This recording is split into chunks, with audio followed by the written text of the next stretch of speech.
تنکے کو بھی حقیر نہ سمجھو ورنہ وہ تمہاری آنکھ میں پڑ جائے گا۔ جب تک یہ پتہ نہ ہو کہ آرزو صحیح ہے یا غلط، آرزو کا پورا ہونا بڑی بات نہیں، اچھی دعا انعام ہے، چاہے پوری ہو یا نہ ہو۔ سانس کی موت سے پہلے بہت سی موتیں ہو چکی ہوتی ہیں، ہم سانس کو موت سمجھ رہے ہوتے ہیں، حالانکہ سانس تو اعلان ہے ان سب موتوں کا جو آپ مر رہے ہیں۔ دنیا داروں کے لیے جہاں صبر کے لیے حکم ہے، وہاں اللہ کے بندوں کا شکر کرنے کا حکم ہے۔ غصہ ایسا شیر ہے جو تمہارے مستقبل کو بکرا بنا کر کھا جاتا ہے۔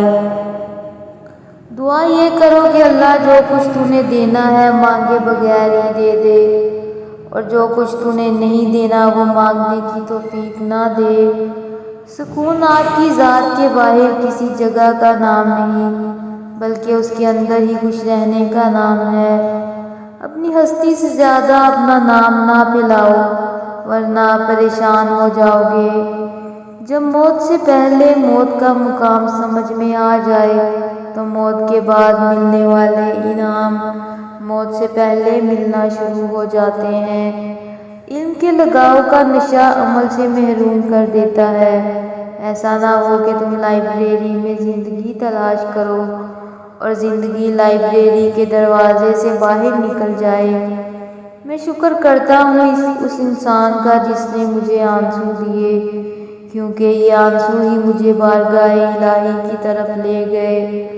سائل بڑے راز کی بات ہے، وہ بظاہر کچھ مانگنے آتا ہے لیکن در حقیقت وہ کچھ دینے کے لیے آتا ہے۔ ہم دوست چھوڑ دیتے ہیں، بحث نہیں چھوڑتے، ہم مباحثے جیتنے کی تمنا میں ساتھی ہار جاتے ہیں۔ اپنی ذاتی کائنات میں آپ نے جتنا حصہ اللہ کا رکھا ہے اتنا ہی اللہ کی کائنات میں آپ کا حصہ ہے۔ ہمیں بہت زیادہ علم کی بجائے تھوڑے سے ادب کی ضرورت ہے۔